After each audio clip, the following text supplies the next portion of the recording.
यहाँ से स्टार्ट करेंगे। दृष्टि है इसके यहाँ पर फुल लेंथ पेपर यहाँ पर रहेगा, ये 5वां पेपर है फुल का, ठीक है, फुल लेंथ के हिसाब से 5वां है। ओवरऑल देखेंगे यहाँ पर तो 27 नंबर पेपर है, ठीक है। तो यहाँ पर देखो, यहाँ पर सब्जेक्ट भी दे देता है कि क्या क्या सब्जेक्ट में जो है हमारे फुल लेंथ में क्या क्या कितने कितने क्वेश्चन पूछे गए, राइट। तो एक अच्छा हो जाता है हम लोग का एक पॉइंट सेट करने के लिए कि कितने क्वेश्चन यहाँ पर हमको हर सब्जेक्ट के इसमें देखने को मिलने हैं फुल लेंथ टेस्ट में। जैसे कि 15 क्वेश्चन आपके यहाँ से ज्योग्राफी से, ठीक है, साइंस टेक्नोलॉजी से 7 क्वेश्चन है, एनवायरमेंट इकोलॉजी से यहाँ पर 8 है, कल्चर से आपका इसमें कल्चर से क्वेश्चन नहीं है इसमें, ठीक है, करंट अफेयर से 25 क्वेश्चन है, इकोनॉमिक से 15, हिस्ट्री से 15 है, तो यहाँ पर कल्चर, हिस्ट्री, इंसिडेंट मॉडल सब इसमें आ जाता है, ठीक है, पॉलिटी 15, ऐसे करके यहाँ पर पूरा पेपर होगा और फुल लेंथ के हिसाब से 5वां पेपर है, ठीक है। स्टार्ट करते क्वेश्चन नंबर यहाँ से 1 से देखते हैं इसको। यहाँ से पहला क्वेश्चन है, आवश्यक वस्तु इसी अधिनियम के संदर्भ में निम्नलिखित पर विचार करना है। यह अधिनियम के भीतर ही आवश्यक वस्तुओं की एक निश्चित और व्यापक परिभाषा प्रदान करता है। पहला स्टेटमेंट यहाँ से क्या होगा, पहला स्टेटमेंट यहाँ से गलत है, क्योंकि आवश्यक वस्तु जो होती है इसी ये आवश्यक वस्तुओं की कोई स्थिर अथवा व्यापक परिभाषा नहीं प्रदान करता है। इसके स्थान पर धारा 2A के तहत या 2A के तहत इसे अप्रत्यक्ष रूप से उन वस्तुओं के रूप में परिभाषित करती है जो अधिनियम की अनुसूची में सूचीबद्ध है, जिन्हें समय पर संशोधन किया जाता है, ठीक है। तो यहाँ से पहला क्या होगा, पहला यहाँ से गलत हो जाएगा। सेकेंड बात है, केंद्र सरकार को लोकहित में राज्य सरकारों के परामर्श के साथ ही अनुसूची में वस्तु जोड़ने अथवा हटाने की शक्ति प्राप्त होती है। सेकेंड बात करेक्ट है। तीसरा, संशोधित इसी जो है इसमें अधिनियम के अंतर्गत खाद्य कृषि पदार्थ भंडारण सीमा किसी भी मुल्क में वृद्धि स्थिति के बिना किसी प्रतिबंध के लागू की जा सकती है। तीसरी बात क्या होगी, तीसरी बात यहाँ से गलत है। आंसर क्या होगा, क्योंकि यहाँ पर संशोधन के पश्चात खाद्य कृषि जो पदार्थ है इसमें विनियमन केवल असाधारण परिस्थिति में, साधारण नहीं असाधारण परिस्थिति में, युद्ध जैसे कि अकाल, प्राकृतिक आपदा, ठीक है, और असाधारण मूल्य वृद्धि को लेकर के स्थिति ही की जा सकती है, और भंडारण सीमाएं मनमाने ढंग से लागू नहीं की जाती है। आंसर क्या होगा, आंसर हो जाएगा पहला गलत है, दूसरा सही, तीसरा गलत है। करेक्ट आंसर क्या होगा, करेक्ट आंसर केवल 2 सही हो जाएगा। क्वेश्चन नंबर 2 है, भारत में आपातकाल की उद्घोषणा के संबंध में विचार करना है। आपातकाल की उद्घोषणा को 1 माह के भीतर संसद के दोनों सदनों के द्वारा अनुमोदित किया जाना आवश्यक होता है, अन्यथा ये प्रभावी हो जाती है। सेकेंड बात क्या होगी, सेकेंड का पहला स्टेटमेंट यहाँ से जो होगा ये सही है। दूसरा है, एक बार अनुमोदित हो जाने के पश्चात आपातकाल बिना किसी अतिरिक्त संसदीय अनुमोदन के निश्चित काल तक जारी रह सकता है। सेकेंड बात क्या होगी, सेकेंड बात गलत है, क्योंकि ये केवल 6 माह तक ही जारी रह सकता है और प्रत्येक विस्तार के लिए संसद की नई मंजूरी की आवश्यकता होती है, तो ये बात गलत हो जाएगी, यहाँ पर कंटिन्यू जारी रहता है, ठीक है। तीसरा, आपातकाल की निरंतरता को अस्वीकृत करने वाला प्रस्ताव केवल लोकसभा द्वारा बहुमत से पारित किया जाता है, किया जा सकता है। तीसरी बात यहाँ से क्या होगी, करेक्ट है। आंसर 1 और 3 सही है, तो बी। क्वेश्चन नंबर 3 है, निम्नलिखित पर विचार करना है। हाँ ठीक है, एन संजीव रेड्डी भारत के एकमात्र राष्ट्रपति है जो निर्विरोध निर्वाचित हुए थे। तीसरे का क्या होगा, तीसरे का पहला स्टेटमेंट यहाँ से ये करेक्ट है। राष्ट्रपति चुनाव में उम्मीदवार की जमानत राशि जब्त कर ली जाती है यदि वह कुल वैध मतों का कम से कम 1/4 मत प्राप्त करने में विफल रहता है, तो ये बात गलत है, क्योंकि प्रत्येक उम्मीदवार को यहाँ पर भारतीय रिजर्व बैंक में 15,000 रुपये की यहाँ पर जो राशि होती है जमानत के तौर पर जमा करनी होती है। यदि उम्मीदवार कुल वैध मतों का कम से कम 1/6 हिस्से के बराबर मत प्राप्त करने में असफल होता है तो जमानत राशि भी जब्त कर ली जाती है, ठीक है, तो गलत हो जाएगी बात। ओनली 1 करेक्ट है। आगे आते हैं क्वेश्चन नंबर 4। चौथा है, भारतीय संसद में शून्यकाल के संबंध में विचार करना है। संसद की प्रक्रिया एवं कार्य संचालन नियमों में शून्यकाल का कोई उल्लेख नहीं है। चौथे का पहला स्टेटमेंट यहाँ से करेक्ट है। पहली बात सही, क्योंकि यहाँ पर शून्यकाल संसद की यहाँ पर एक औपचारिक प्रक्रिया है और इसका उल्लेख संसद के किसी भी सदन में कार्य संचालन के नियम में नहीं है। यह ऐसी परंपरा के रूप में विकसित हुई है जिसमें सदस्यों को पूर्व सूचना के बिना अत्यावश्यक मामलों को उठाने की अनुमति होती है। पहला करेक्ट है। सेकंड है, किसी भी दिन शून्यकाल के दौरान अधिकतम 20 विषय उठाए जा सकते हैं।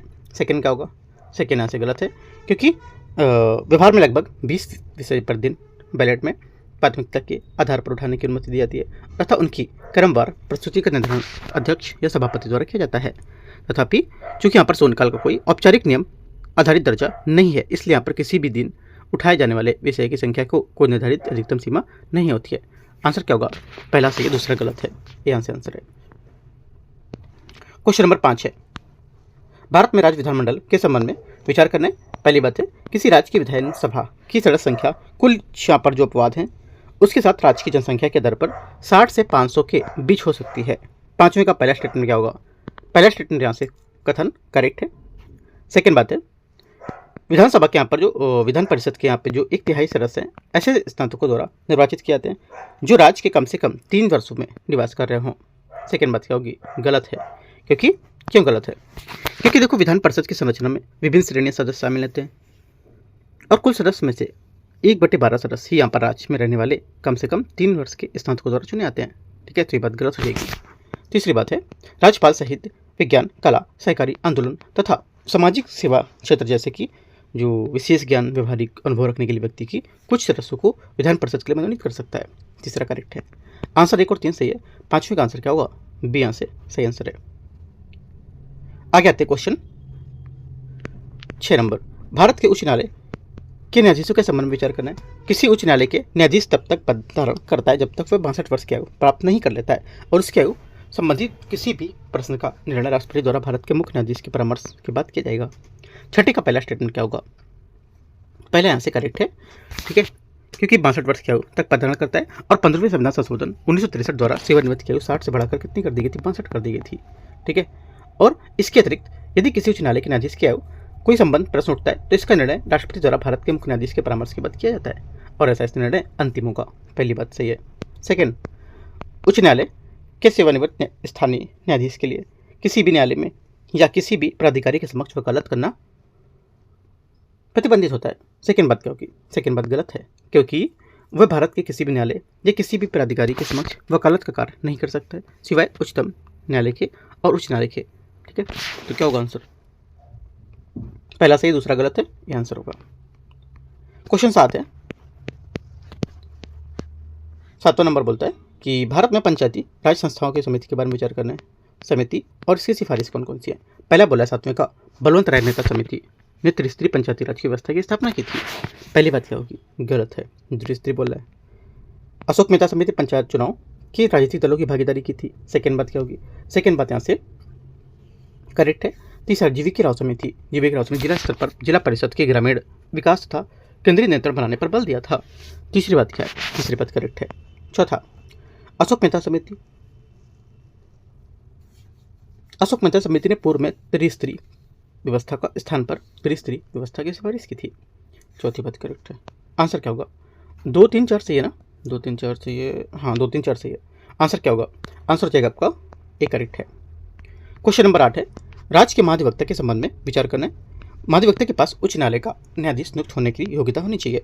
8वें का पहला स्टेटमेंट यहाँ से क्या होगा? ये करेक्ट है, सही बात है। सेकेंड, महाधिवक्ता की नियुक्ति राज्यपाल द्वारा की जाती है लेकिन उसे केवल राष्ट्रपति द्वारा हटाया जा सकता है। ठीक है, सेकेंड बात क्या होगी? सेकेंड बात गलत है, क्योंकि महाधिवक्ता की नियुक्ति राज्यपाल द्वारा की जाती है। वह राज्यपाल के प्रसाद पर्यंत पद ही धारण करता है। संविधान महाधिवक्ता को हटाने में राष्ट्रपति की किसी भी भूमिका का प्रावधान नहीं करता है। ओनली 1 करेक्ट है। आंसर क्या होगा? ए। क्वेश्चन 9, निम्नलिखित पर विचार करना है। पूर्व सांसद को प्रति माह 31,000 रुपये पेंशन मिलती है, जिसमें क्या होता है? जिसमें 5 वर्ष से अधिक सेवा के प्रत्येक अतिरिक्त वर्ष पर 2500 मासिक और जुड़ जाता है। पहला यहाँ से क्या होगा? पहली बात यहाँ से करेक्ट है। सेकेंड, लोकसभा के नियमों के तहत गंभीर अव्यवस्था उत्पन्न करने वाले सदस्यों को और अध्यक्ष को नाम निर्दिष्ट करने के लिए या किए जाने के लिए मतदान सदन पर सेवा स्वतः निलंबित की जाएगी। ठीक है, सेवा को स्वतः निलंबित किया जा सकता है जो 5 जो बैठक होती है उसके सत्र को लेकर शेष अवधि के लिए जो कम प्रभावी होंगी। ठीक है, कहने का मतलब देखो क्या है? देखो, कहने का मतलब कि लोकसभा की जो प्रक्रिया ये कार्य संचालन नियमों के तहत जो कोई सदस्य जो गंभीर अवस्था उत्पन्न करता है ना, तो उसको उसे अध्यक्ष द्वारा निर्दिष्ट किए जाने के स्वतः निलंबित किया जा सकता है, ये कहने का मतलब है। ठीक है, तो बात क्या होगी? सही है, दोनों बातें सही है। आंसर क्या होगा? 9 का 1 और 2 दोनों करेक्ट है। क्वेश्चन नंबर 10 है। भारत के संविधान का कौन सा भाग केंद्र तथा राज्य के बीच संबंधों के संबंधित होगा? केंद्र राज्य के बीच संबंधों से संबंधित है। आंसर 10वें का हो जाएगा करेक्ट आंसर। यहाँ से ये भाग 11 इसका सही आंसर है। भारत के संविधान का भाग 11 केंद्र राज्य के बीच संबंधों संबंधित यहाँ पर निम्नलिखित में से मुख्य रूप से सम्मिलित होता है, जैसे कि विधायी संबंध में, ठीक है, और प्रशासनिक संबंध, ठीक है, और समन्वय से प्रावधान को लेकर के बी करेक्ट आंसर है। क्वेश्चन 11, विजयनगर साम्राज्य के समय अमर भंडारवाड़ा और मान शब्द का तात्पर्य क्या था? इसका तात्पर्य था कि देखो, अमर भंडारवाड़ा और मान विजयनगर साम्राज्य की भूमि समेत और भूमि धारण की 3 प्रमुख श्रेणियाँ होती थी और प्रतिनिधित्व करती थी। ये श्रेणियाँ दर्शाती थी गाँवों से प्राप्त आय का वितरण किस प्रकार किया जाता है। ठीक है, आंसर बी क्या होगा, करेक्ट है। भंडारवाड़ा क्या होता था, ये राजकीय गांव थे और छोटी सी सबसे छोटी श्रेणी बनाते थे और इनकी आय का एक भाग विजयनगर के राज्य जो किले थे, राज्यों के किले होते थे, उनके रख रखाव का उपयोग करते थे। मान्य क्या होता था, मान्य करमुक्त गांव था। ठीक है, और अमर क्या था, अमर सबसे बड़ी श्रेणी होती थी। आपको घुमाएगा क्वेश्चन, कैसे, भंडारवाड़ा में और अमर में। भंडारवाड़ा क्या थी, राजकीय गांव की सबसे छोटी श्रेणी बनाती थी, जबकि यहाँ पर अमर क्या थी, अमर सबसे बड़ी श्रेणी थी, है ना। दोनों में डिफरेंस याद रखना है आपको। आंसर क्या होगा, आंसर हो जाएगा आपका यहाँ से अमर, है ना। यहाँ पे टिक से याद कर सकते हो, अमर क्या है, मतलब बड़ा, काफ़ी अमर हो जाना, है ना, ऐसा करके कर सकते हो। तो बी आंसर होगा। क्वेश्चन नंबर 12 है, निम्नलिखित में से किस शासक ने जो शंकर भक्त की उपाधि से प्रसिद्ध था, कांची के कैलाश मंदिर, मल्लपुरम के शोर मंदिर, पेनामलाई शिव मंदिर के निर्माण कराया था। आंसर हो जाएगा 12वीं का करेक्ट आंसर ये हो जाएगा आपका नरसिंह वर्मन सेकंड, इसका सही आंसर होगा। ठीक है, नरसिंह वर्मन सेकंड सही आंसर है, जिन्होंने यहाँ पर राज सिंह के नाम से भी जाना जाता था इनको। और पल्लव वंश के एक प्रमुख शासक थे, उन्होंने शंकर भक्त की उपाधि धारण की थी। ठीक है, अर्ध भगवान शिव के भक्त थे, राइट। विशेष रूप से द्रविड़ मंदिर वास्तुकला को प्रोत्साहित करने और जो महत्वपूर्ण शिव मंदिर थे उनको लेकर के निर्माण में प्रसिद्ध थे। ठीक है, आंसर सी करेक्ट है, सी यहाँ से सही आंसर होगा। आगे आते हैं क्वेश्चन 13 नंबर 13 नंबर है। 13 बोला कि भारत के शास्त्रीय जो नृत्य रूप है उसके बारे में विचार करना है। नृत्य रूप और इसकी यहाँ पर कुछ विशेषताएं और इसकी कुछ उत्पत्ति हुई थी, है। देखते हैं इसको 13 को। पहले यहाँ से बोला है कि मोहिनीअट्टम लाल से कोमल स्त्री सुलभ गतियों के विष्णुधारित विषय से युक्त थी। कहाँ पर, केरल में। पहली बात एकदम करेक्ट है। सेकेंड बात है कुचिपुड़ी ब्राह्मण जो पुरुषों द्वारा प्रस्तुत नृत्य नाटक परंपरा से विकसित होगा, तमिलनाडु। ये बात भी क्या होगी, ये बात यहाँ से गलत हो जाएगी। क्यों, क्योंकि कुचिपुड़ी एक शास्त्रीय नृत्य है जिसकी उत्पत्ति आंध्र प्रदेश, कहाँ से, आंध्र प्रदेश के कुचिपुड़ी गांव से हुई थी। इसमें नृत्य, शुद्ध नृत्य और अभिनृत्य नाटक की प्रस्तुति होती थी, तो ये तमिलनाडु गलत हो जाएगा उत्पत्ति। आगे आते क्षत्रिय, है ना। क्षत्रिय बोला इसमें कि नव वैष्णव भक्ति आंदोलन के अंतर्गत सत्र मठों में विकसित होना, असम। तीसरी बात क्या है, तीसरी बात यहाँ से करेक्ट है ना, सही है, हाँ तीसरा सही है। आंसर क्या होगा, आंसर हो जाएगा 3 और 1 सही है, दूसरा तो गलत हो गया, तो 2 बातें करेक्ट है। क्वेश्चन 14 40 नंबर है, हिंदू विधि और दर्शन के अध्ययन के लिए वर्ष 1970 से 91 में बनारस संस्कृत कॉलेज की स्थापना किसके द्वारा की गई थी। आंसर हो जाएगा 14 का, ये की गई थी जोनाथन डंकन, सही आंसर होगा इसका। बनारस के संस्कृत कॉलेज की स्थापना 1791 में जोनाथन डंकन द्वारा की गई थी। उस समय बनारस में ब्रिटिश रेजिडेंट थे, उसकी स्थापना लॉर्ड कॉर्नवालिस के स्वीकृति से की गई थी और इस संस्थान का उद्देश्य हिंदू विधि और दर्शन के अध्ययन को प्रोत्साहन करना था। 14D 15 नंबर है, कोल विद्रोह के संबंध में विचार करना है। कोल विद्रोह मुख्यतः जनजातीय भूमि के बाहरी लोगों को हस्तांतरण तथा ब्रिटिश प्रशासनिक व्यवस्थाओं को थोपे जाने वाला विरोध था, उसके विरुद्ध था। 15 का पहला स्टेटमेंट यहाँ से करेक्ट है। ये विद्रोह रांची, हजारीबाग, पलामू और मानभूम तक विस्तृत हो गई थी। सेकेंड बात क्या होगी, 15 का सेकेंड स्टेटमेंट यहाँ से क्या होगा, ये भी करेक्ट है। दोनों बातें यहाँ से क्या एकदम सही है। ठीक है, आंसर क्या होगा, 15 का सी स्टेटमेंट यहाँ से करेक्ट है। क्वेश्चन 16 यहाँ से निम्नलिखित पर विचार करना है, देखते हैं इसको। वे 19वीं शताब्दी के पश्चिमी भारत में समाज सुधारक और पत्रकार थे जिन्होंने विधवा पुनर्विवाह का समर्थन किया था और जो समर्थन किया और यहाँ पर रूढ़िवादी धार्मिक प्रथाओं की आलोचना की थी। उन्होंने राष्ट्र गो विस्तार अपना योगदान दिया। बाद में सुधारवादी विचारों को बढ़ावा देने के लिए सत्य प्रकाश नामक एक गुजराती साप्ताहिक पर शुरुआत की थी। उन्होंने वैष्णव संप्रदाय के नेतृत्वकर्ताओं कदाचारों पर प्रकाश डाला था। ये किसका उल्लेख करता है, आंसर हो जाएगा 16 का, जो उल्लेख करता है करेक्ट आंसर 16 का बी, करसनदास तुमुल जी का।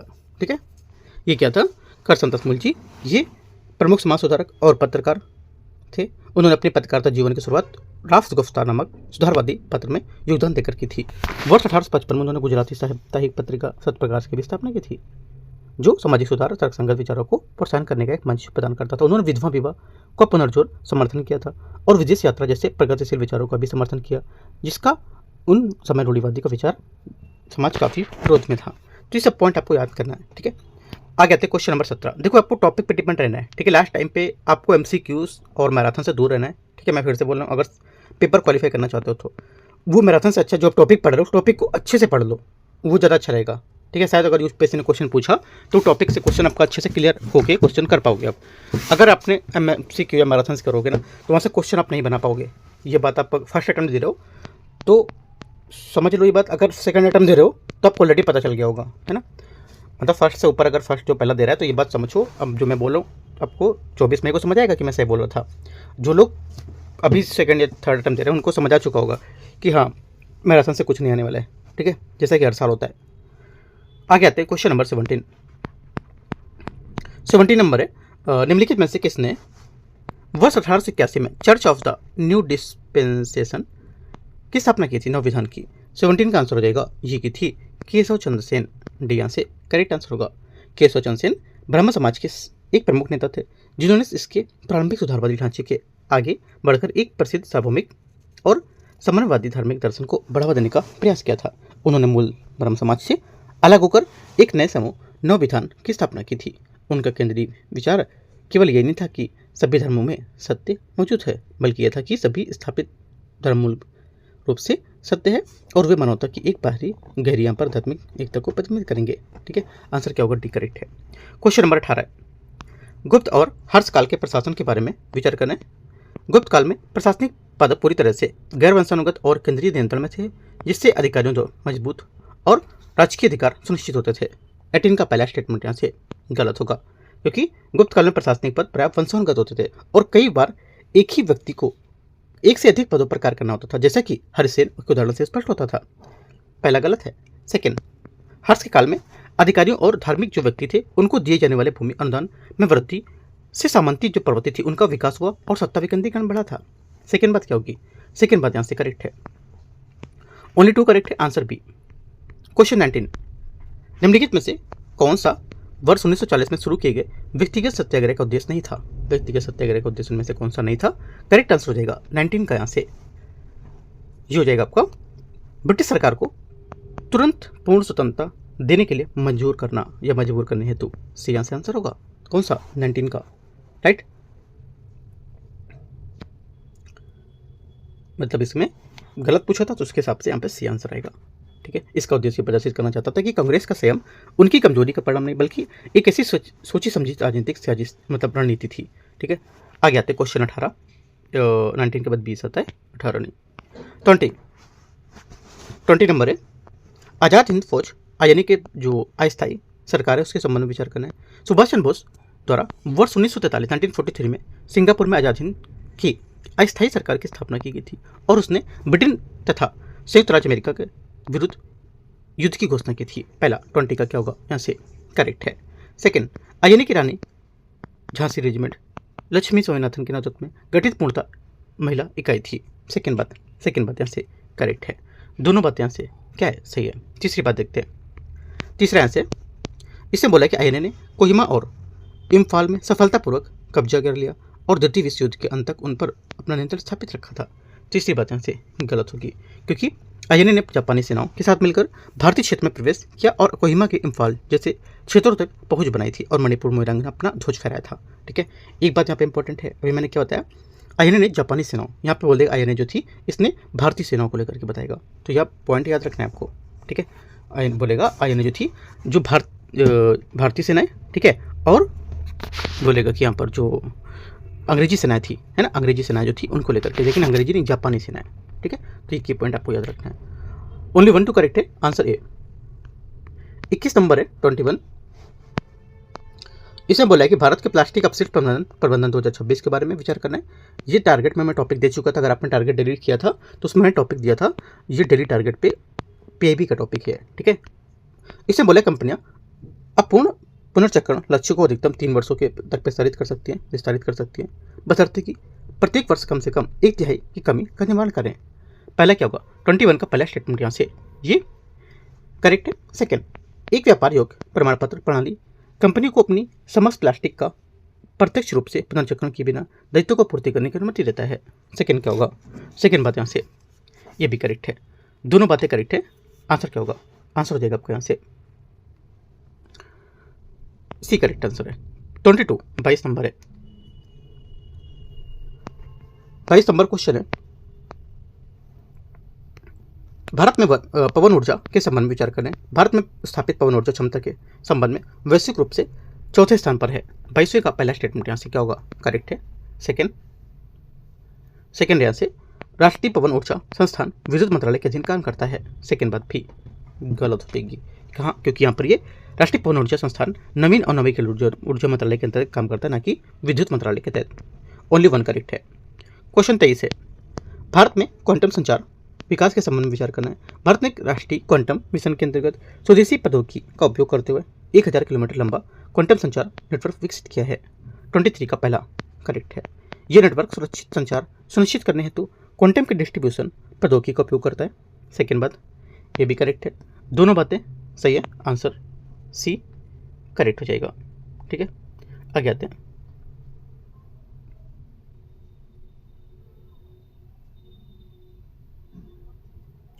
Question number 24, Amravati quantum reference facilities के बारे में विचार करना। यह भारत के प्रथम मुक्त अभिगम सुविधा है जो क्वांटम हार्डवेयर परीक्षण प्रमाणीकरण के लिए समर्पित होगी। 24 का पहला स्टेटमेंट यहाँ से करेक्ट है। सेकंड, इसे प्रमुख यहाँ पर शैक्षणिक संस्थानों की, सरकारी निकायों तथा निजी स्टार्टअप्स के सहयोग से विकसित किया गया है। सेकंड बात क्या होगी? सेकंड बात भी यहाँ से करेक्ट है। दोनों एकदम करेक्ट है। और यहाँ पर फैसिलिटी जो है, ये फैसिलिटी जो है IISc, TIFR, IIT बॉम्बे जैसे प्रमुख शैक्षणिक संस्थानों के साथ DRDO जैसे सरकारी संगठनों के साथ क्वांटम प्रौद्योगिकी को काम करने को लेकर के स्टार्टअप में सहयोग प्रदान करेगा। ठीक है, दोनों बातें सही हैं। Answer C. 25 नंबर है 25, आर्टेमिस सेकेंड मिशन है, उसके बारे में विचार करना है। बहुत न्यूज़ में था, मैंने टॉपिक भी आपको दिया था पढ़ने के लिए। ठीक है, ये नासा के आर्टेमिस कार्यक्रम के अंतर्गत पहला मानवयुक्त मिशन होगा। 25 का पहला स्टेटमेंट करेक्ट है। आर्टेमिस मिशन जो है नासा के आर्टेमिस कार्यक्रम के तहत पहला मानवयुक्त क्रूड मिशन है। सेकेंड बात है, ये मिशन या इस मिशन के रूपरेखा में एक मुक्त वापसी प्रक्षेप पथ शामिल है, जिसके माध्यम से अंतरिक्ष यान चंद्रमा के गुरुत्वाकर्षण का उपयोग करते हुए पृथ्वी पर वापस लौटने का सक्षम होता है। सेकेंड बात भी करेक्ट है। दोनों सही है। 25 का सी। 26 से क्यूडेंगा TAK 003 डेंगू के टीके के संबंध में विचार करना है। इसे पूर्व में डेंगू संक्रमण की जांच के बिना भी दिया जा सकता है। पहला 26 का पहला स्टेटमेंट यहाँ से करेक्ट है। इसकी प्रभावशीलता DEN-V2 के विरुद्ध सर्वाधिक होती है तथा DEN-V3 और DEN-V4 के विरुद्ध कम होती है। सेकेंड बात क्या है? सेकेंड बात भी करेक्ट है, क्योंकि यहाँ पर ये क्यूडेगा DEN-V2 के विरुद्ध अधिकतम सुरक्षा प्रदान करता है, क्योंकि यहाँ पर DEN-V2 इसका आनुवंशिक आधार है, जबकि यहाँ पर DEN-V3 ये और DEN-V4 ये विद्युत इसके विरुद्ध इसकी प्रभावकारिता होती है, वो कम करता है, और विशेष रूप से उन व्यक्तियों में जिनमें पहले कभी डेंगू नहीं हुआ है। ठीक है, सीरो नेगेटिव जनसंख्या जिसको बोलते हैं। दोनों करेक्ट है। आंसर क्या होगा? 1 2 करेक्ट है, सी। 27 नंबर क्वेश्चन है 27। इसमें बोला है कि भारत में निवल अंतर्राष्ट्रीय जो निवेश स्थिति इसके बारे में विचार करना है। निवल जो दावे है उसका आशय है भारत में विदेशी स्वामित्व वाली कुल परिसंपत्तियों के विदेशियों जो होते हैं उसमें भारतीय स्वामित्व वाली परिसंपत्तियों के बीच कुल अंतर से होगा। पहला क्या है? पहला यहाँ से गलत है। क्यों? क्योंकि हम पर शुद्ध दावा होता है कि अर्थात जो NIIP है इसी किसी देश की बाहरी वित्तीय परिसंपत्तियों की ओर देनदारियों के अंतर को दर्शाता है। इसे इस प्रकार परिभाषित किया जाता है कि विदेशों में भारत की परिसंपत्ति को भारत में विदेशों से स्वामित्व वाली परिसंपत्ति को घटाया जाता है, ना कि इसके विपरीत। ये बात गलत हो जाएगी। सेकेंड है भारत के परिसंपत्ति देता अनुपात में 80% से अधिक स्तर तक सुधार हुआ है, जो बाहर क्षेत्र की स्थिरता की मजबूती का संकेत देता है। सेकेंड बात क्या होगी? सेकेंड बात यहाँ से करेक्ट है। तीसरा बोला है वर्ष 2025-26 की तृतीय तिमाही के दौरान भारत में विदेशी परिसंपत्ति में वृद्धि मुख्यतः बाह्य प्रत्यक्ष निवेश तथा मुद्रा एवं जमा वृद्धि के कारण होती है। तीसरी बात करेक्ट है ना? 2 और 3 यहाँ से सही होगा। आंसर क्या होगा? बी। क्वेश्चन 28 है वित्त वर्ष 2025-26 के भारत के प्रमुख बंदरगाहों के संबंध में विचार करना है। दीनदयाल बंदरगाह ने प्रमुख बंदरगाहों के सर्वाधिक कार्गो संचालन पर प्रबंधन किया है। 28 का पहला स्टेटमेंट क्या होगा? 28 का पहला स्टेटमेंट यहाँ से क्या होगा? पहला यहाँ से आपका जो होगा करेक्ट हो जाएगा। ठीक है, पहली बात सही है। सेकेंड बात है मोरमुगांव बंदरगाह कार्गो संचालन में सर्वाधिक वृद्धि दर्ज की है। सेकेंड बात क्या होगी? ये भी बात करेक्ट है। दोनों बात यहाँ से एकदम सही है। आंसर क्या होगा? आंसर हो जाएगा आपका यहाँ से दोनों बातें करेक्ट है, तो 28 का आंसर सी करेक्ट है। 29 नंबर है, 29 नंबर, ऋण लेने वालों से निर्माता तक महिलाएं और भारत का विकसित होता ऋण बाजार नामक रिपोर्ट के संबंध में विचार करना है। भारत में महिला उधारकर्ता कुल क्रेडिट पोर्टफोलियो का लगभग 1/4 हिस्सा रखती है। 29 का पहला स्टेटमेंट यहाँ से करेक्ट है। सेकेंड बात है, रिपोर्ट में कहा गया था कि महिला उधारकर्ताओं को डिफॉल्ट दर समग्र बाजार औसत की तुलना में अधिक होगी। सेकेंड क्या होगा? 29 का सेकेंड गलत हो जाएगा, क्योंकि निष्कर्ष बताता है कि महिलाओं की ऋणकर्ता मजबूत पुनर्भुगतान व्यवहार प्रदर्शित करती है, जिसमें समग्र बाजार औसत की तुलना में चूक दर डिफॉल्ट रेट कम है, जो उच्च ऋण विश्वसनीयता को दर्शाता है। आंसर क्या होगा? दूसरा गलत है, पहला सही है। एक आंसर होगा। क्वेश्चन नंबर 30 यहाँ से 30 नंबर, क्वेश्चन नंबर 30 यहाँ से 30 number, startups India fund of funds 2.0 के बारे में विचार करना है या 2.0 के बारे में विचार करना है। ये सरकार द्वारा अनुदानों के जो माध्यम है उसके स्टार्टअप्स को प्रत्यक्ष वित्तीय सहायता प्रदान करता है। पहला क्या होगा? 30 का पहला स्टेटमेंट यहाँ से गलत है, क्योंकि यहाँ पर स्टार्टअप्स फंड ऑफ जो फंड्स है इसके तहत स्टार्टअप्स को प्रत्यक्ष रूप से अनुदान या ऋण नहीं दिया जाता। इसके बजाय ये उद्यम पूंजी कोषों में निवेश करके एक अप्रत्यक्ष निवेश मॉडल का अनुसरण करता है। पहला गलत है। सेकंड, ये सेबी में पंजीकृत वैकल्पिक जो निवेश है उसी कोष में निवेश करता है जो आगे स्टार्टअप में निवेश करेंगे। सेकंड बात करेक्ट है। तीसरा, इसका उद्देश्य उन क्षेत्रों में घरेलू पूंजी को जुटाना है जहां निजी निवेश सीमा होती है। तीसरी बात करेक्ट है। ओनली 2 करेक्ट है। कौन सा 2 और 3? आंसर है क्वेश्चन 31 है, एक अर्थव्यवस्था में बाजार मूल्य पर सकल घरेलू उत्पाद 10,000 करोड़ है, विदेश से प्राप्त शुद्ध कारक 500 करोड़ है और मूलधरा 700 करोड़ है। बाजार में मूल निवल पर राष्ट्रीय उत्पाद जो होता है कितना होगा? ये हो जाएगा 9700 करोड़, है ना? हाँ, 9700 करोड़ इसका आंसर होगा, क्योंकि बाजार मूल्य पर सकल घरेलू उत्पाद किसी देश के घरेलू क्षेत्र में एक वर्ष के भीतर जो उत्पादित यहाँ पर सभी जो अंतिम वस्तु होती है सेवाओं की कुल मूल्य पर, उसमें मूलधरा शामिल होता है और जिनका मूल्य बाजार मूल्य पर लगाया जाता है। क्वेश्चन 32, सचेत पोर्टल के संबंध में विचार करना है। पहली बात है, ये लोगों के द्वारा जो जमा स्वीकार करने वाली जो अधिकृत सेवाएं हैं संस्था, उनके बारे में जानकारी प्राप्त करना, शिकायतें दर्ज करना और अवैध जमा स्वीकार करने वाली गतिविधियों के बारे में जानकारी साझा करने को सक्षम बनाता है। पहली बात यहाँ से क्या होगी? 32 का जो पहला स्टेटमेंट है क्या होगा? यहाँ से करेक्ट हो जाएगा। सेकेंड बात है, ये राज्य स्तरीय समन्वय समिति की एक पहल होगी। सेकेंड बात भी करेक्ट है। दोनों बातें यहाँ से एकदम करेक्ट है। ये पोर्टल राज्य स्तरीय समन्वय समिति की एक पहल है जो एक बहु एजेंसी समन्वय मंच है। क्वेश्चन नंबर 33, मसाला बॉन्ड के संबंध में विचार करना है। ये रुपए मूल वर्गित बॉन्ड है जो विदेशी निवेशकों को जारी किए जाए और मुद्रा जो विनिमय इसको जोखिम जो करता होते हैं उसके द्वारा वहन किया जाता है। 33 का क्या होगा? 33 का पहला स्टेटमेंट यहाँ से ये करेक्ट नहीं है, क्योंकि मसाला बॉन्ड रुपए मूल वर्गित बॉन्ड है जो विदेशों से निवेशकों द्वारा जारी किए जाते हैं, जिसका अर्थ होता है पुनर्भुगतान भारतीय रुपयों में किया जाना। और हालांकि मुद्रा विनिमय जोखिम भारतीय जारीकर्ता द्वारा नहीं बल्कि विदेशी निवेशक द्वारा वहन किए जाते हैं। ये बॉन्ड बाह्य वाणिज्यिक उधार ढांचे के तहत आरबीआई दिशा निर्देश शामिल होता है इसमें। सेकेंड बात सही होगी। तीसरी बात है, भारतीय निगम और एनबीएफसी विदेशी निवेशकों से धन जुटाने के लिए मसाला बॉन्ड जारी करने के पात्र होते हैं। तीसरा भी करेक्ट है। 2 और 3 सही है। आंसर यहाँ से ए। क्वेश्चन 34 है, 34 नंबर क्वेश्चन, निम्नलिखित पर विचार करना है। कथन 1, कथन 2, कथन 3। कथन 3 यहाँ से 3 दे रखी बातें। इसे बोला विकासशील अर्थव्यवस्थाएं विकसित राष्ट्रों की तुलना में आधार जो संरक्षण है और लाभ स्थानांतरण से असमान रूप में प्रभावित होती है। पहली बात क्या होगी? देखो 34 का जो पहला स्टेटमेंट है ये क्या होगा? पहला ऐसे करेक्ट हो जाएगा। सेकंड बात है, ये बोला कि विकासशील देश अपने कुल राजस्व निगम में जो आयकर होता है उसमें बहुराष्ट्रीय उद्यम पर अत्यधिक निर्भर होती है। ये बात भी सही है। तीसरी बात है, तीसरा बोला है कि जो बीईपीएस प्रथाएं होती हैं, शॉर्ट फॉर्म बोल रहा हूँ, जिसका आधार होता है आधार चरण और लाभ स्थानांतरण। ठीक है, तो बीईपीएस जो यहाँ पर संस्थाएं होती हैं आमतौर पर प्रथाएं आमतौर पर अवैध होती है और इनमें घरेलू उद्यमों द्वारा अंतर्राष्ट्रीय कानूनों के जो प्रत्यक्ष उल्लंघन शामिल होता है। ये बात गलत होगी। ठीक है, क्या होगा? तीसरा गलत है यहाँ से, क्योंकि बीईपीएस आमतौर पर अवैध नहीं होती हैं। ये बात गलत हो जाएगी। ये कर और नियमों के अंतराल में फायदा उठाने वाली परिष्कृत योजना रणनीति होती है। तो 1 2 सिर्फ करेक्ट है, उसकी व्याख्या भी कर रहा है। आंसर क्या होगा? C34 का करेक्ट आंसर हो जाएगा। क्वेश्चन नंबर 35 है, 35 नंबर आता है। वैधानिक आरक्षित जो अनुपात है LLR के बारे में विचार करना है। वैधानिक आरक्षित अनुपात में नकद आरक्षित अनुपात CRR और वैधानिक तरलता अनुपात SLR शामिल होते हैं, जिन्हें वाणिज्यिक बैंक RBI के नियमों के अनुसार बनाए रखा जाता है। 35 का पहला स्टेटमेंट यहाँ से क्या होगा, करेक्ट है। सेकेंड, वैधानिक आरक्षित अनुपात में वृद्धि से अर्थव्यवस्था में वाणिज्यिक बैंकों का साक्षात जन क्षमता में वृद्धि होती है। सेकेंड क्या होगा, सेकेंड बात भी यहाँ से क्या होगी, ये गलत हो जाएगी, क्योंकि जब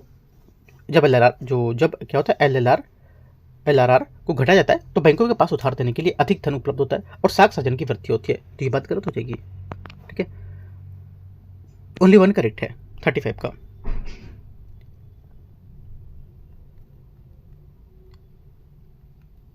आगे आते हैं 36 नंबर।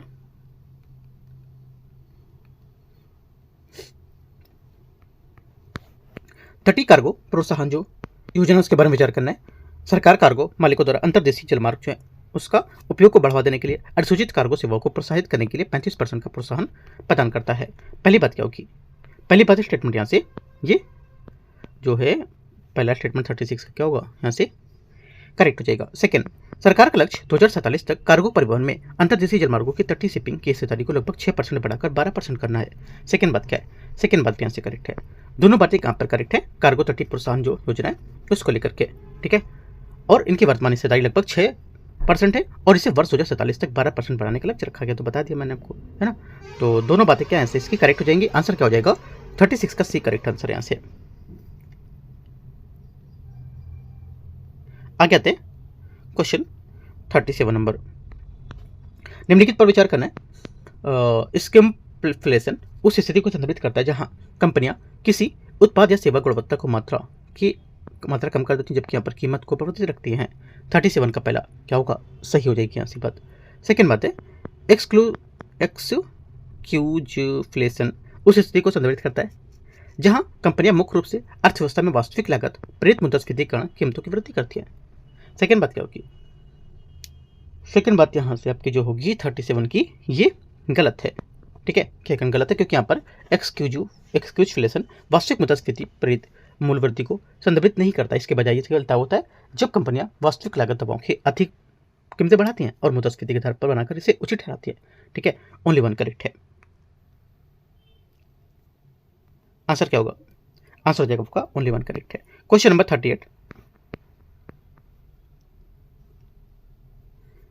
38 नंबर है। निम्नलिखित पर विचार करना है, बॉक्स प्रकार और यहाँ पर विवरण। 38 में पहला बोला है एम्बर बॉक्स ऐसी सब्सिडी शामिल है जिसका उत्पादन और व्यापार विकृत करने का मनाता है, जैसे मूल्य संवर्धन, है ना, उपाय, ये सब में, तो पहला करेक्ट है। सेकंड ग्रीन बॉक्स में आपका क्या जाएगा, ये जैसे कि आपका ऐसी सब्सिडी शामिल होती है जो गैर व्यापार विकृतिकारी या न्यूनतम व्यापार विकृतकारी होती है। ये उत्पादन और कीमतें अलग अलग होती हैं, इनके पर्यावरण संरक्षण से उत्पादन में संबंधित नहीं होंगी, तो ये बात गलत हो जाएगी। डेवलपमेंट बॉक्स विकासशील देशों के लेकर विकास को लेकर के उन्मत्त सब्सिडियाँ, ये करेक्ट है। 1 और 3 से, 2 बातें सही है 38 का।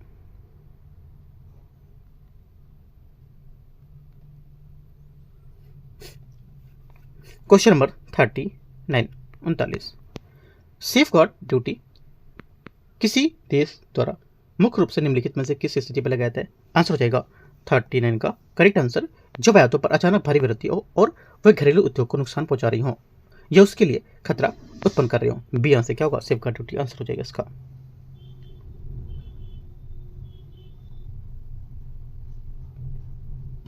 आगे आते हैं क्वेश्चन 40।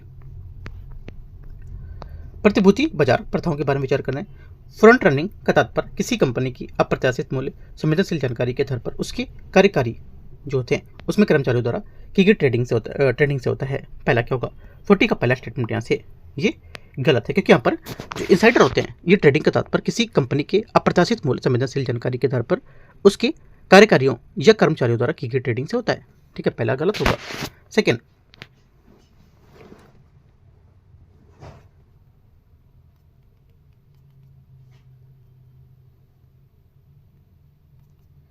सेकेंड बात यहाँ से इनसाइडर ट्रेडिंग का तात्पर्य उस प्रथा से जहां ब्रोकर या फंड प्रबंधक बड़े जो ग्राहक ऑर्डरों के बारे में पूर्व जानकारी के रूप में उपयोग करके इनको पहले ट्रेड कर लेते हैं। सेकंड क्या होगी, सेकंड भी गलत है, क्योंकि फ्रंट रनिंग जो है इसका तात्पर्य प्रथा जहां ब्रोकर या फंड प्रबंधक बड़े ग्राहक ऑर्डरों के बारे में पूर्व जानकारी उपयोग करके उनसे पहले ट्रेड कर लेते हैं, ठीक है।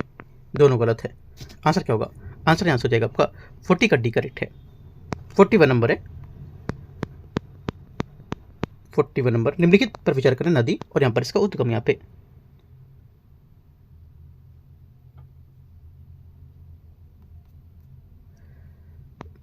नुब्रा नदी, नुब्रा नदी जो है यहाँ पर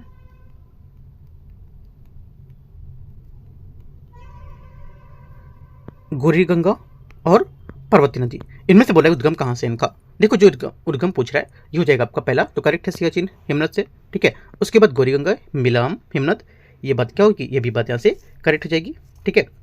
और तीसरे बात बोला पार्वती नदी, ये मंतलाई, हिमनद, ये भी बात यहाँ से क्या है? करेक्ट है। तीनों करेक्ट है। 40 का आंसर सी सही है।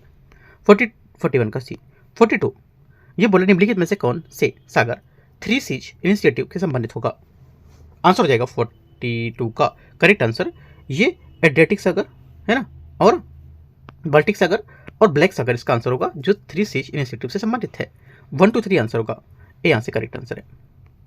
43 नंबर है, भारत की इस रोपण फसल को अच्छी जल निकासी वाली मृदा, पर्याप्त सिंचाई, छायादार पेड़ के माध्यम से सूर्य के दक्षिण पश्चिम प्रकाश की सुरक्षा को आवश्यकता होती है। ये फसल उन क्षेत्रों में मिलती है जहाँ 750 मिलीमीटर से 4500 मिलीमीटर के बीच वर्षा होती है और तापमान 4 डिग्री सेंटीग्रेड से 40 डिग्री सेंटीग्रेड रहता है, और समुद्र की औसत सतह जो होती है ये कितनी होती है? ये 1000 मीटर से ऊंचाई तक की होती है। आंसर क्या हो जाएगा? 43 का करेक्ट आंसर। ये बात कर रहा है सुपारी की, है ना, सुपारी की फसल की बात कर रहे हैं। आगे आते क्वेश्चन 44, फुटलूज उद्योग के बारे में विचार करना सबसे बेहतर रूप में किस प्रकार वर्णित किया गया इसको? फुटलूज हम लोग बहुत बार डिस्कस भी कर चुके हैं क्वेश्चन, है ना। फुटलूज उद्योग किसी विशिष्ट स्थान पर निर्भर नहीं होता है, उनका स्थान कच्चे माल की निकटता जहां पर होगी बाजार की, उससे अधिक श्रम आवश्यकताओं को जैसे कि कारकों पर निर्धारित होता है। ये भारी वजन कम होने के वाले कच्चे माल पर निर्भर नहीं होते हैं, इसलिए उन्हें लगभग कहीं भी स्थापित किया जा सकता है। इंपॉर्टेंट बात है। आंसर 44 का बी करेक्ट हो जाएगा। 45 है, 45 बोला है कि निर्मित रेत, एम सैंड और नदी रेत के बारे में विचार करना है। देखते हैं 45 को। पहला है, इसमें बोला है एम सैंड के कण आमतौर पर कोड़ी एंगुलर आकार के होते हैं, जबकि यहाँ पर नदी के रेत के कण गोल और चिकने होते हैं। 45 का पहला स्टेटमेंट यहाँ से करेक्ट है। सेकेंड, नदी की रेत में एम सैंड की तुलना में अधिक सुसंगत गुणवत्ता के साथ कम अशुद्धि वाली होती है। सेकेंड क्या होगी? सेकेंड गलत है, क्योंकि यहाँ पर ये एम सैंड निर्मित प्रसंस्कृत होने का कारण बेहतर स्थिरता और कम अशुद्धि वाली होती है, ये बात गलत हो जाएगी। तीसरा है, एम सैंड अपने कण के आकार के कारण सीमेंट के साथ बेहतर बॉन्डिंग प्रदान करती है, जिससे कंक्रीट की मजबूती बढ़ती है, जिससे बात करेक्ट है। आंसर 1 और 3 सी आंसर होगा। 46 नंबर है,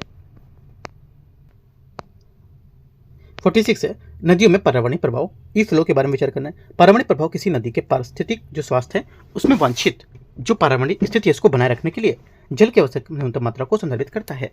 पहला क्या होगा? 46 का पहला स्टेटमेंट यहाँ से जो हो जाएगा ये करेक्ट है। सेकंड, केंद्रीय जल आयोग गंगा नदी में पर्यावरणीय प्रभाव की निगरानी विनियमित करने के लिए उत्तरदायी, जैसा कि पर्यावरण संरक्षण अधिनियम 1986 के तहत अनुसूचित किया गया था। सेकंड भी करेक्ट होगा। दोनों बातें यहाँ से एकदम करेक्ट हैं। आंसर क्या होगा? आंसर यहाँ से सी।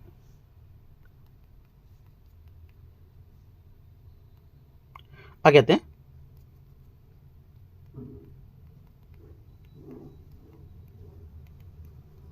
Question number 47। क्वेश्चन 47 है, निम्नलिखित युग्मों पर विचार करना है। पहली बात है, ये बोला है कि तांबा भंडार खनन क्षेत्र और स्थान इसके मजल खंड है ना, मजल खंड आपको जाएगा कहाँ? ये आपका मध्य प्रदेश करेक्ट है। कोलिहान खान आपको जाएगा कहाँ? तांबा खदान राजस्थान झुंझुनू, सही बात है। सुरता खान उड़ीसा में नहीं होगा, झारखंड सिंहभूम जिले में। ओनली 1 2 करेक्ट है, 2 बातें। 48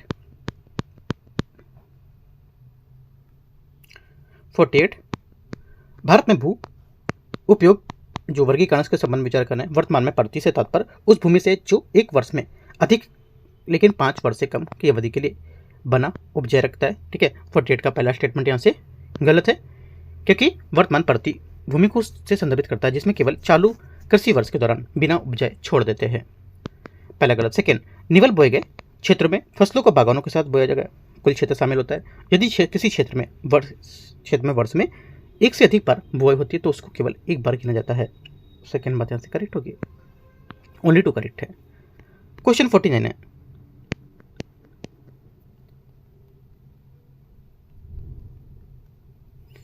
क्वेश्चन 49, प्रक्रिया और विवरण। एल्यूविएशन, ऊपरी मृदा जो संस्तर होते हैं उसमें पदार्थों का हटना। पहला 49 का पहला स्टेटमेंट यहाँ से क्या होगा, करेक्ट है। एल्यूविएशन क्या होता है, देखो एल्यूविएशन यहाँ पे क्या बोला है, यहाँ पे इल्यूविएशन बोल रहा है ना, निचले मृदा संस्तरों को पदार्थों का जमाव, दोनों में डिफरेंस है, ठीक है। क्या होगा, पहली बात सही है, दूसरी बात भी सही है। तीसरा ह्यूमिफिकेशन, ह्यूमिफिकेशन खनिजों का मृदा संस्तरों का रूपांतरण, तीसरी बात गलत है, क्योंकि ह्यूमिफिकेशन कार्बनिक पदार्थों में ह्यूमस का अपघटन की प्रक्रिया को संदर्भित करता है जो मृदा पोषक तत्वों को समृद्ध करती है। तीसरा गलत है, 1 2 करेक्ट होगा, है ना। आंसर क्या हो गया, आंसर हो जाएगा 49 का बी करेक्ट है। क्वेश्चन नंबर 50 भारत में अपवाह प्रतिरूपों के बारे में विचार करना है, ठीक है। पहली बात है ये बोला है पूर्ववर्ती अटेंडेंट्स अपवाह उन नदियों को संदर्भित करता है जो भू आकृतियों के उत्थान से पहले अस्तित्व में थी और संरचनात्मक परिवर्तनों के बावजूद अपने मूल मार्ग को बनाए रखती है। पहला क्या होगा, 50 का पहला स्टेटमेंट करेक्ट है। सेकंड, अनुवर्ती जो कॉन्सिक्वेंट होते हैं अपवाह उन नदी को संदर्भित करते हैं जो बाद में विकसित हुई है और प्रतिरोधी परतों के कटाव के बाद कमजोर चट्टानों वाले क्षेत्रों में बहती है। सेकंड गलत होगा, क्योंकि अनुवर्ती नदियां भूमि के प्राकृतिक ढाल की दिशा में बहती है, आमतौर पर प्रारंभिक स्थलाकृति का अनुसरण करती है और कटाव के बाद कमजोर चट्टानों के साथ प्रवाह वास्तव में उत्तरवर्ती पर लागू होता है, ना कि अनुवर्ती में। तीसरा, अध्यारोपित अपवाह उन नदियों को संदर्भित करता है जो अंतर्निहित संरचनाओं के कटान को भी अपने मार्ग बनाए रखेंगी। तीसरी बात करेक्ट है। आंसर क्या होगा, 1 और 3 सही है, सी। क्वेश्चन नंबर 51 है, यहां से देखो हम लोग 51 से जो रहेगा क्वेश्चन वो हम लोग कर लेंगे पार्ट 2 में, ठीक है। 51 से 100 तक हम लोग पार्ट 2 में कर लेंगे, अभी 50 क्वेश्चन ही रखते हैं, है ना। और देखो जितने 50 क्वेश्चन में जितने भी टॉपिक हैं कम से कम यहाँ से 30 से 35 टॉपिक होंगे या उस ज़्यादा टॉपिक हो सकते हैं, 38-39 टॉपिक होंगे, तो उतने टॉपिक को आपको अच्छे से डीप जाके कवर करना है। कम से कम आपको 1 से 1.5 घंटे लग जाएगा अगर आपने पहले पढ़ रखा है, क्योंकि सब पहले टॉपिक रिपीट हो रहे हैं सब चीज़ें, है ना। अगर आपने पढ़ रखा है तो सब टॉपिक आप अच्छे से कवर करो, क्योंकि की पॉइंट से कहीं भी क्वेश्चन यूपीएससी घुमा सकता है। अभी देखो जितने फुल लेंथ हो रहे हैं इन सबके टॉपिक आपको अच्छे से कवर करते जाना है, ठीक है। एक भी टॉपिक को नहीं छोड़ना है, और अभी आते आते आपके 20 तारीख तक अच्छे से टॉपिक सब कवर हो जाएंगे हर सब्जेक्ट के फुल लेंथ। इसका मतलब होता है फुल लेंथ का कि हमारे जितने टॉपिक है उसको हम अच्छे तरीके से कवर होने चाहिए, तो वहाँ पर फुल लेंथ टेस्ट हम दे रहे हैं, है ना। तब तो मतलब है फुल लेंथ टेस्ट देने का, वैसे कोई मतलब नहीं कि आपको टॉपिक पढ़े नहीं आप फुल लेंथ टेस्ट दे रहे हो, है ना। तो सबसे अच्छा क्या है, आपने अगर नहीं पढ़ा है, बीच में कम पढ़ा है, तो क्या करना है, जितने टॉपिक आते जा रहे हैं उन टॉपिकों को अच्छे से पढ़ते जाओ, आपको क्वेश्चन से टकराएंगे एग्जाम में, ठीक है। तो एंड करते हैं से, बाकी कुछ पूछना है तो आप पूछ सकते हो, टेलीग्राम जरूर ज्वाइन करना है, ठीक है। वहाँ से मैं अपडेट आपको यूपीएससी के लिए और देता रहूँगा। All the best, thank you.